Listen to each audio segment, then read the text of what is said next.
This is Iazicho Africa, your window into the new world where Africa, Asia, and the global south are rewriting the rules of global power. Picture this. The sun sets over Casablanca, the sound of waves echoing across the Atlantic, and in the heart of Morocco, cranes rise. Workers move like an orchestra, and steel beams pierce the skyline. This isn't just construction. This is transformation.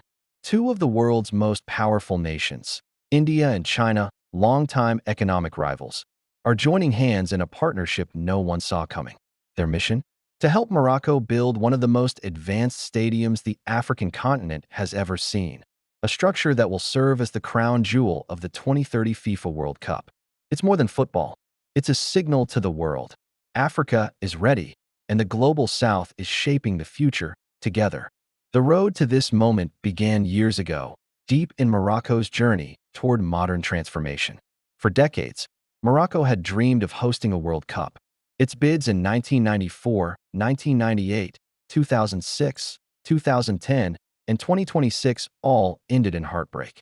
But each attempt built something: infrastructure, international experience, and ambition. In 2023, Morocco finally found its moment. FIFA announced that the 2030 World Cup would be shared between Spain, Portugal, and Morocco, the first time in history Africa would co-host with Europe. For Morocco, this was more than a sporting victory. It was a declaration of arrival, proof that Africa could stand shoulder to shoulder with global powers. But Morocco wanted to do more than host. It wanted to shock the world. The Moroccan government announced plans to construct a state-of-the-art mega stadium near Casablanca, a masterpiece that would showcase Africa's capacity for innovation, sustainability, and luxury. The challenge? Financing, technology, and speed. That's when two Asian giants, India and China, entered the picture.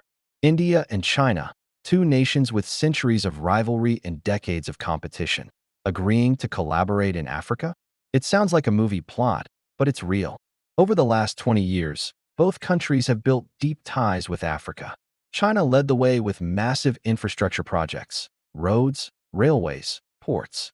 India followed with soft power, technology, pharmaceuticals, education, and trade. In 2024, Morocco's Ministry of Infrastructure and Investment proposed something bold: a joint Indo-Chinese engineering and financing consortium for the World Cup stadium. At first, global analysts laughed it off. India and China? Working together? Impossible, they said. But Morocco knew what it was doing.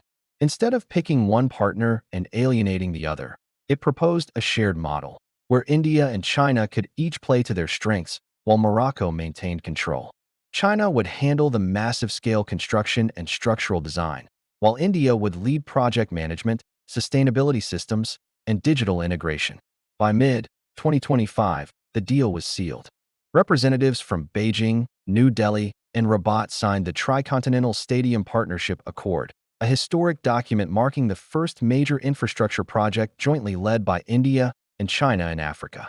The stadium, officially named the Morocco Global Arena, will rise on the outskirts of Casablanca. It's designed to seat over 100,000 spectators, making it one of the largest stadiums in Africa, second only to Johannesburg Soccer City. But this isn't just about size, it's about symbolism. The architecture fuses African, Arab, Indian, and Chinese influences. The outer shell is inspired by Moroccan mosaics and mandala patterns, blending geometric art from both cultures.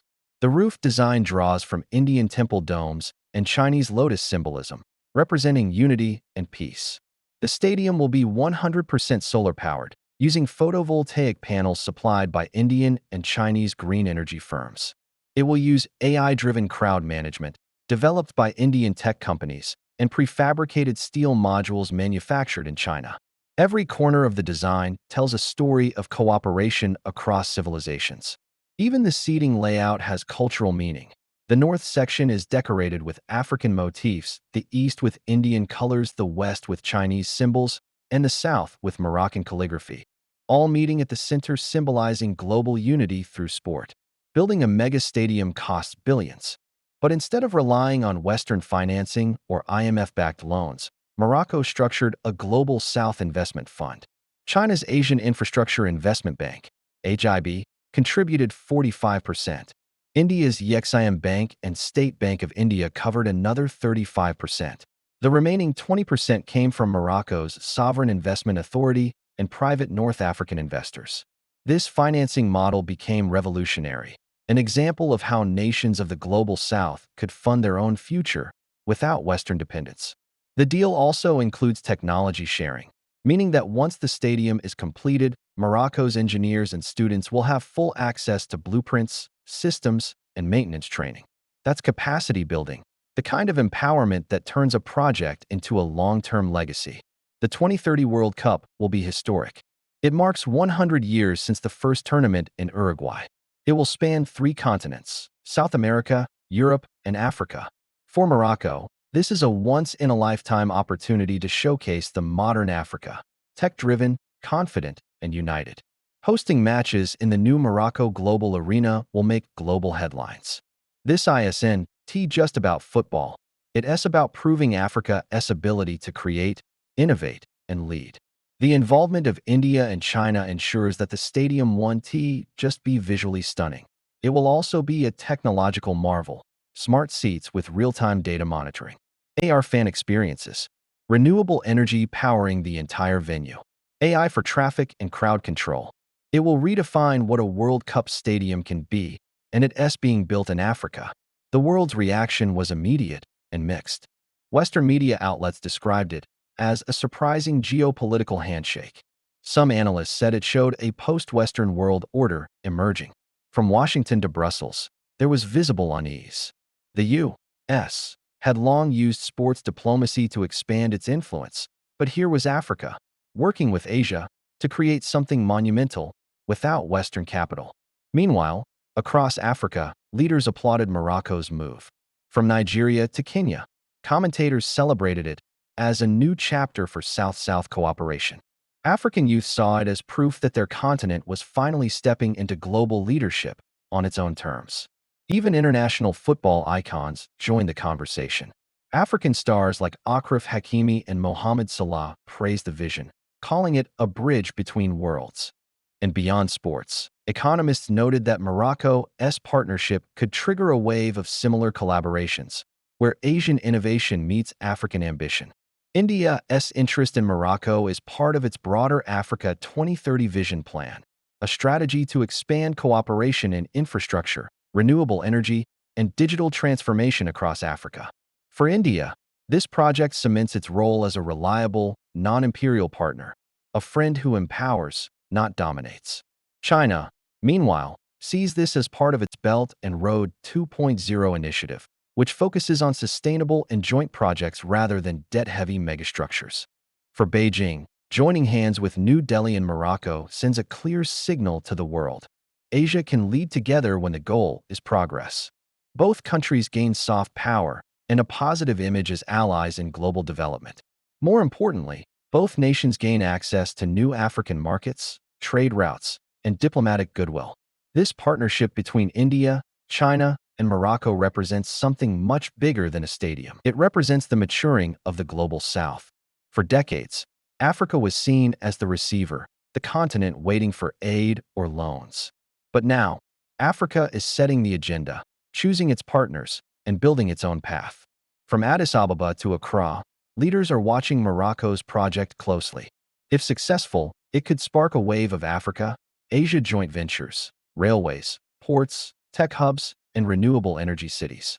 It shows that developing nations don't have to wait for permission. They can create their own world order. As one African economist said, this isn't just about football. It's about freedom, the freedom to dream, design, and deliver our future with our friends, not our former masters. Construction of the Morocco Global Arena began in late 2025, with an expected completion date of mid-2028, 2 years before the World Cup. Thousands of Moroccan workers are being trained by Indian and Chinese engineers, ensuring local capacity remains long after the final whistle blows. Environmental experts praise the project's eco-friendly design, which uses recycled materials and rainwater harvesting systems. And in nearby communities, local businesses are booming: hotels, restaurants, and logistics companies all preparing for the World Cup rush. The project is already being hailed as a model of trilateral cooperation. a living example of what happens when nations work together instead of competing. This is Iazicho Africa, where we tell the stories the world isn't ready for, but Africa is. The world of football will remember 2030 not only for the matches, goals, and celebrations, but for what happened behind the scenes. In the heart of Africa, India and China, two Asian powerhouses once defined by rivalry, stood shoulder to shoulder with Morocco to build a dream. A dream of progress, unity, and global partnership. This project isn't just a stadium. It's a symbol of a new world, one where Africa leads, Asia empowers, and the global south rises together. As the final beams are lifted into place and the Morocco global arena begins to shine under the African sun, one message echoes louder than ever. The future isn't written in Washington or Brussels anymore. It's being built, right here, in Casablanca. Studio Microphone, thank you for watching. This is Iazicho Africa, bringing you the truth about Africa's rise, one story at a time.